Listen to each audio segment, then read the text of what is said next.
Hello friends, Radhe Radhe, हरे कृष्णा। तो आज हम आप लोगों के लिए दशहरा पर मतलब जो पूजा कैसे करते हैं उसकी बहुत सरल विधि बताने वाली हैं। ज्येष्ठ मास की शुक्ल पक्ष की 10वीं तिथि को दशहरा की पूजा की जाती है। तो फ्रेंड्स, इस दिन गंगा जी धरती पर अवतरित हुई। गंगा दशहरा वाले दिन गंगा जी का मात्र स्मरण करने से ही जो भक्त लोग होते हैं वो पापों से अपने तर जाते हैं। और गंगा दशहरा वाले दिन गंगा जी में स्नान करना बहुत ज़्यादा शुभ होता है। इसका बहुत ज़्यादा महत्व है। और आज के दिन आप गंगा जल का 5 जगह पर अपने घर पर जो इस्तेमाल करते हैं ना, उससे आपके घर पर जो रोग दरिद्रता ये सारी चीज़ें होती हैं ना, किसी प्रकार का कोई भी दोष, उससे आपको छुटकारा मिलेगा। और आज के दिन कोई गंगा स्नान करके आए वो तो बहुत अच्छी बात है, लेकिन सभी के लिए पॉसिबल नहीं है। तो आइए हम घर पर इसकी पूजा कैसे करते हैं ये बताते हैं। तो फ्रेंड्स, सबसे पहले आपको गंगा जल डालकर आज के दिन स्नान कर लेना है। फिर उसके बाद में चौकी लगानी है। चौकी पर आप पीले कलर का लाल कलर का वस्त्र बिछा लें। फिर फूलों का आसन दे के अपने भोले बाबा की मतलब कोई भी आपके पास विग्रह हो, फोटो हो, उसको आप मतलब विराजमान कर दें। मेरे पास मतलब ये फ़ोटो है, लेकिन अगर आपके फ़ोटो में गणेश जी हों तो आपके लिए गणेश जी को अलग से मतलब बिठाने की ज़रूरत नहीं है। लेकिन हमारे फ़ोटो में गणेश जी नहीं है तो हमने गणेश जी के लिए भी विराजमान कर लिया है आसन देकर। फिर आपको एक शुद्ध पात्र ले लेना है, चकासे का हो, फूल का हो, तांबे का हो। लेकिन हाँ, आपको इस बात का ध्यान रखना है आपके वो खाने पीने के मतलब बर्तनों में यूज ना हो, कोई अलग से पूजा वाला ही पात्र होना चाहिए। फिर उसमें आप मतलब अपनी शिवलिंग को मतलब विराजमान कर दें। फिर सबसे पहले आप दीप जला लें। तो आज के दिन फ्रेंड्स आपको शिव जी की मतलब पूजा ज़रूर करनी है। तो अगर आप गंगा जी पर भी जा रहे हैं ना स्नान करने के लिए, तो वहाँ पर आप मिट्टी की पार्थिव शिवलिंग बनाकर उनका पूजन करें।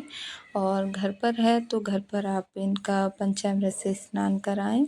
तो पहले मैंने शुद्ध जल से, फिर दूध, फिर शुद्ध जल, इस तरह से इनका स्नान करा दिया है। तो आप लोगों के लिए कच्चे दूध का इस्तेमाल करना है। और सबसे पहले जो हमारी पूजा है वो गणेश जी से ही शुरू होगी मतलब पूजन। तो हमें मतलब चंदन ले लेना है। चंदन पहले गणेश जी के लगाएंगे, फिर हम अपने भोले बाबा के, और उसके बाद दीप का भी पूजन करते हैं, क्योंकि दीप जो होता है वो हमारी पूजा का साक्षी होता है। और उसके बाद में हम सिंदूर माता रानी के लिए सिंदूर लगाएंगे, सभी भगवान जी के लिए रोली लगाएंगे। तो इस तरह से हमारी ये पूजा होगी।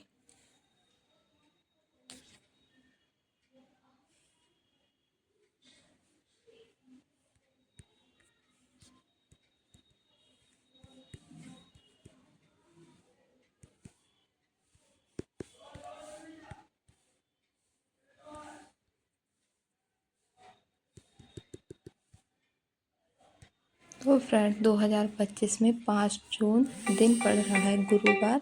इस दिन गंगा दशहरा मनाया जा रहा है।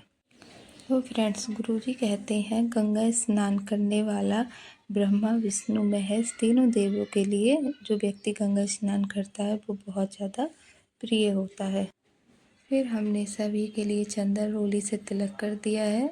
फिर हमने गणेश जी के लिए जनेऊ पहना दिया है, और भोले बाबा माता पार्वती मैया के लिए वस्त्र स्वरूप कलावा पहना दिया है। और जो हमारे मतलब शिवलिंग वाले भोले बाबा हैं इनके लिए भी हम जनेऊ पहना देंगे।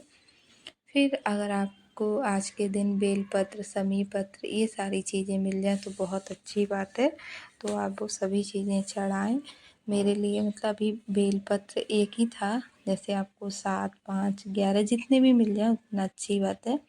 और फिर हमने गंगा मैया के लिए वस्त्र रूपी कलावा चढ़ा दिया है। ये फूल सुबह रखे हुए थे इसलिए वो मुरझा गए हैं। आपके लिए सफ़ेद रंग के फूल मिले तो गंगा मैया का पूजन करें, भोले बाबा का।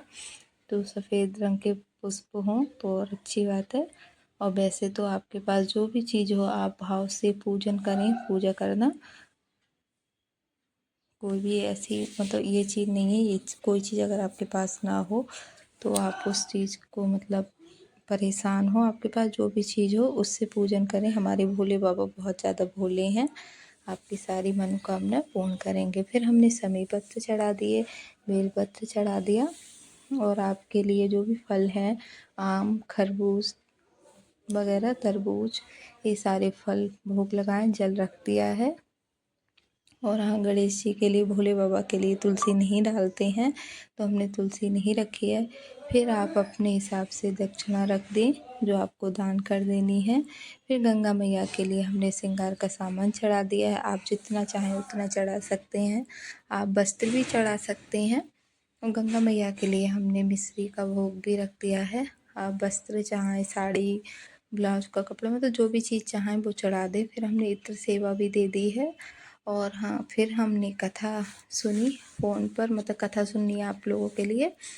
मतलब जो गंगा दशहरा की कथा, अगर आपके पास किताब हो तो आप उसमें पढ़ लें, वरना आप फ़ोन पर भी चला कर देख लें। और इस दिन आपको 10 दीप बनाने हैं, या मिट्टी के नए दीप लेकर आएँ या आटे के बना लें। अभी मैंने 5 ही बनाए हैं आपको बताने के लिए, और देसी घी के दीप बनाने हैं, ठीक है।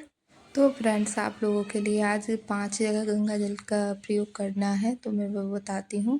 तो सबसे पहले आप अपने नहाने वाले पानी में गंगा जल का प्रयोग करें। दूसरा, आप सूर्य भगवान को जो अर्घ्य दें, उसमें आप गंगा जल का प्रयोग करें। और तुलसी मैया के लिए जो भी आप जल चढ़ाएँ, उसमें गंगा जल का प्रयोग करें। आपके घर पर जो भी देव वृक्ष हों, उन पर भी गंगा जल चढ़ाएं। फिर शिवलिंग का भी अभिषेक आपको गंगा जल से करना है। उसके बाद आपको अपने पूरे घर में गंगा जल छिड़कना है। फिर हाथ में पुष्प वगैरह लेके आपको कथा मतलब सुननी है। उसके बाद में पुष्प मतलब यहाँ पे छोड़ देने हैं। फिर आपको करनी है आरती। और फ्रेंड्स, गंगा दशहरा के दिन आप लोगों के लिए सत्तू और चीनी का दान जरूर करें। 10 दीप का दान आप गंगा जी के किनारे भी कर सकते हैं। किसी मंदिर में आपने पूजा करी है शिवलिंग की, वहाँ पर भी कर सकते हैं। अपने घर के मंदिर में पूजा करिए तो वहाँ पर भी। फिर आपको कपूर से आरती करनी है, और आरती मतलब करनी है। दीप आप जो दान करें वो सुबह ब्रह्म मुहूर्त में या संध्या होने के बाद ही दान करें। तो इस तरह से फ्रेंड्स, हमने कृत्रिम गंगा बनाकर घर पर ही पूजन किया है। कितना भव्य लग रहा है। और 3 बार आचमनी ज़रूर करें। आज के दिन गंगा जल मतलब सभी के लिए प्रसाद में ज़रूर दें। और सभी लोग बड़े छोटे आज गंगा जल डालकर ही स्नान करें। फिर हमें क्षमा याचना कर लेनी है, जो भी भूल चूक हुई है उसके लिए माफ़ी मांग लेनी है। पूजा की चौकी दूसरे दिन हटाई जाएगी। और ये जो जल है, तुलसी का पौधा छोड़कर आप किसी भी पौधे में इसको डाल सकते हैं। और जो भी भोग प्रसादी है वो आप स्वयं ग्रहण करें, अपने घर में प्रसाद के रूप में वितरण करें। और जो भी दान का सामान है उसको दान करें। और जल का पात्र भी दान कर सकते हैं, और उस पर दक्षिणा जरूर रखें। राधे राधे।